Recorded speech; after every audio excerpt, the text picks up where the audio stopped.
What up? This is Rama Screen covering movies, TV, and entertainment, and here's my review of Netflix new series Shadow and Bone. Hey, before you watch my review, please subscribe to my channel, press that like button, and ring that bell so you can get notified whenever I post new videos. And if you would like to help support this channel, please do so at patreon.com/ramascreen. That's patreon.com/ramascreen. Let's rock this. First up, I would like to say thank you to Netflix for granting me the screener to the entire 8 episodes of this new show. They've asked me to not spill spoilers, therefore this review is spoiler free. I repeat, there are no spoilers in this video review. Okay, so watching Shadow and Bone reminds me of my grandma telling me and my little sisters that before she can buy us ice cream, we would have to first complete doing all of the house chores. The first half of this show,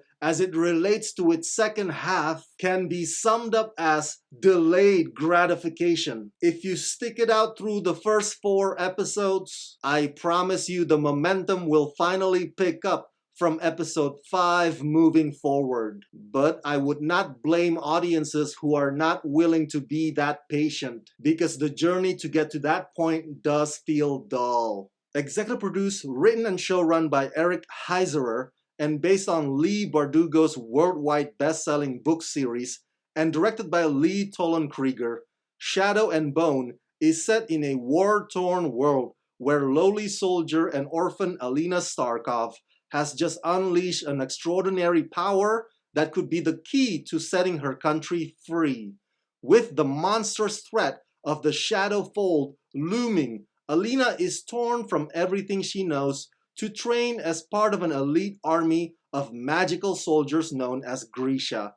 But as she struggles to own her power, she finds that allies and enemies can be one and the same, and that nothing in this lavish world is what it seems. There are dangerous forces at play, including a crew of charismatic criminals, and it will take more than magic to survive.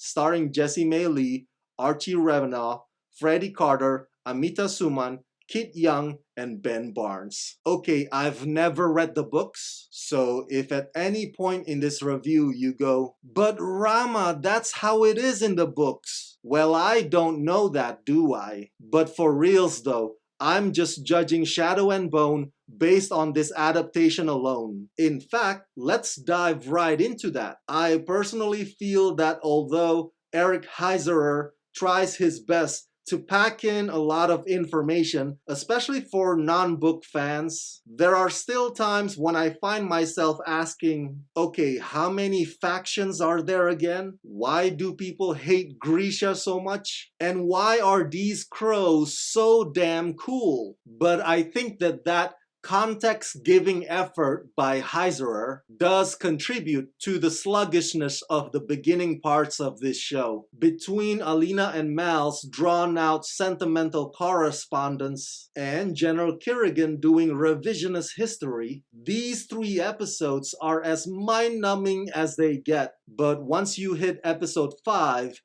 after certain revelations come to surface, it's thrilling caper heist, good versus evil, greed versus valor, going up against a tyrannical force. It definitely leaves me wanting more. As far as the visual effects, the costumes, and the set designs, I gotta be honest, I'm not too blown away by it. They're not really groundbreaking in terms of young adult fantasy stories. The magical powers, however, are pretty interesting, although I can't get into those details without going into spoiler territory. But here's the thing. The upside is, during the moments in which General Kirigan, Mal, and Alina's plot seems to be stuck or at an impasse, luckily the adventure of trio Jesper, Inej, and Kaz are here to keep you from drowning in boredom. I think actress Jessie May Lee is just fine as the lead protagonist, Alina. I really don't have strong opinions about her, partly because aside from Alina's obvious impactful ability, Alina as a personality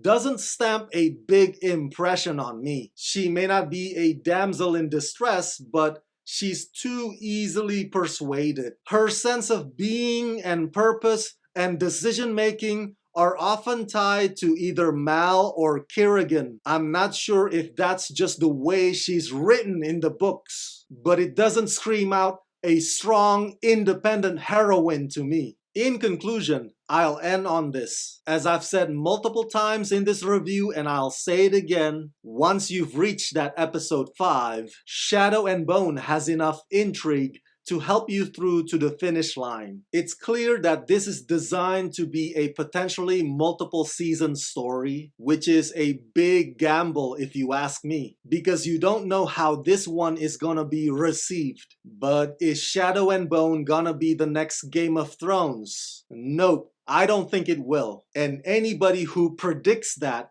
is just doing straight up wishful thinking. But here's a fun, silly idea. They should title season 2, wait for it, Shadow and Bone Thugs and Harmony. Hey, I'm just saying.